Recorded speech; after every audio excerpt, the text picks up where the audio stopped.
Okay, forget everything you think you know about fast fashion. Seriously.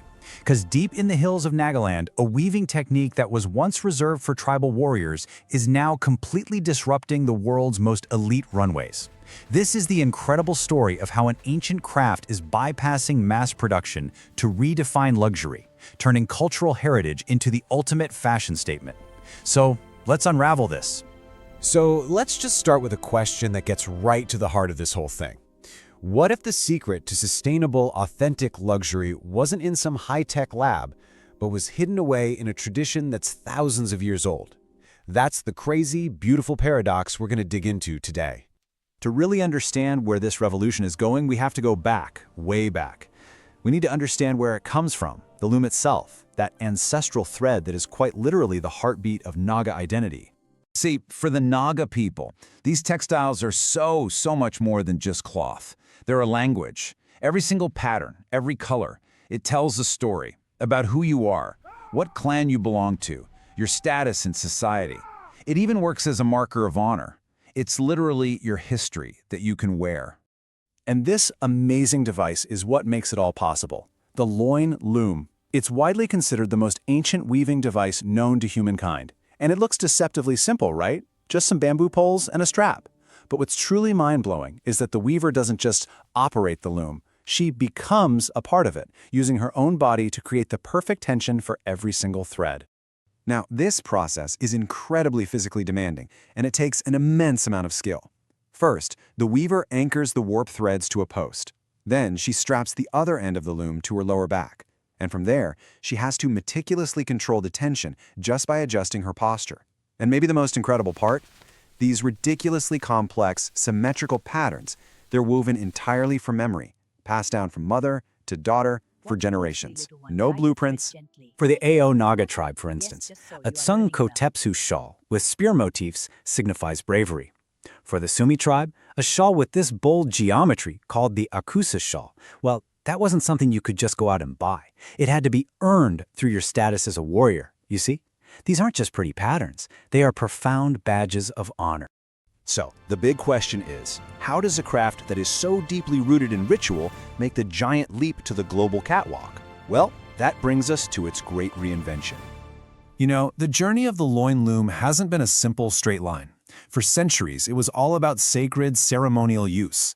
Then came colonial trade, which was followed by the threat of cheap, mass-produced fabrics that almost silenced these looms for good. But then, in the 1990s, a revival began, led by some truly visionary designers who saw a new future for this ancient craft. And you've got these pioneering brands who are bridging that gap between ceremony and catwalk. Kintam, for example, is reimagining the traditional Mikala skirt with this really cool modern color blocking.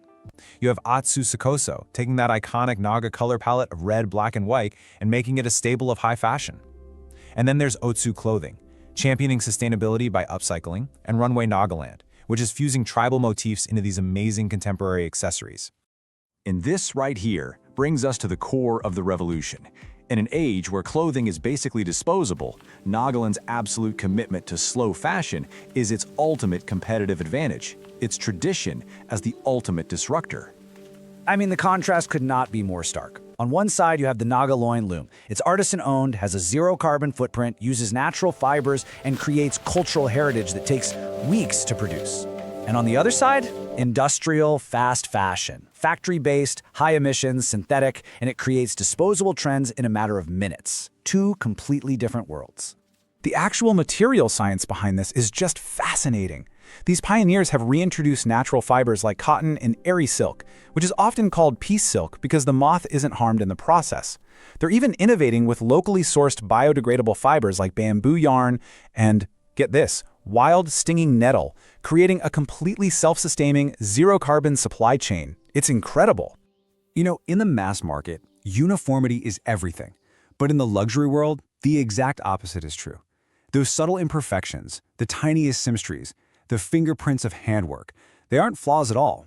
They are the signature of a genuine, handcrafted work of art, something a machine can never, ever replicate. That's where the value is. But this isn't just a story about fashion. It's a story about profound economic and social change.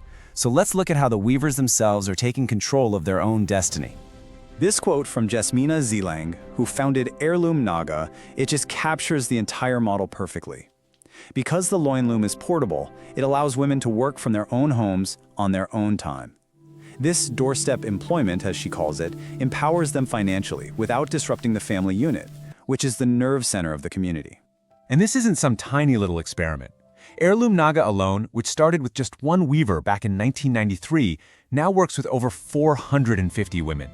And these women, they own their own looms, and they're in complete control of their work. This is empowerment in practice, real financial independence, on their own terms in their own homes.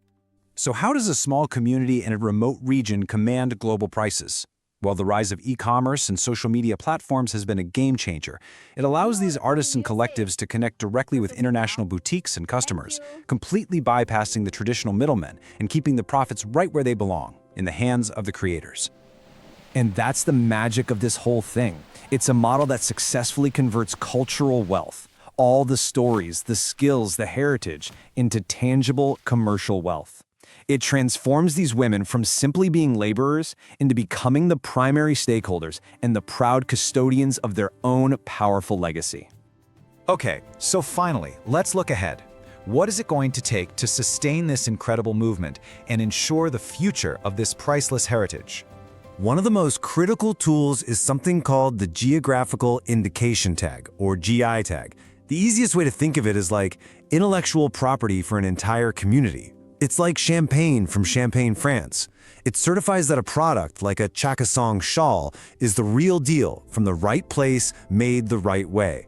And this is absolutely crucial for protecting against cultural appropriation and making sure these textiles aren't just watered down into generic tribal prints.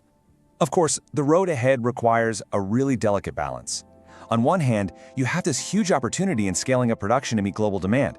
But on the other, you risk losing the very slow, meticulous quality that makes the craft so valuable in the first place. Overcoming logistical hurdles is a massive challenge, but new training programs in business and design are helping build a stronger, more resilient ecosystem for the future. You know, in the end, this story isn't just about the weavers of Nagaland. It's about us. As consumers, we're the ones who hold the power. We decide which stories survive, which traditions thrive, and what kind of world we want to support. So the question I want to leave you with is this: are your fashion choices an investment in the survival of ancient art forms? Something to think about.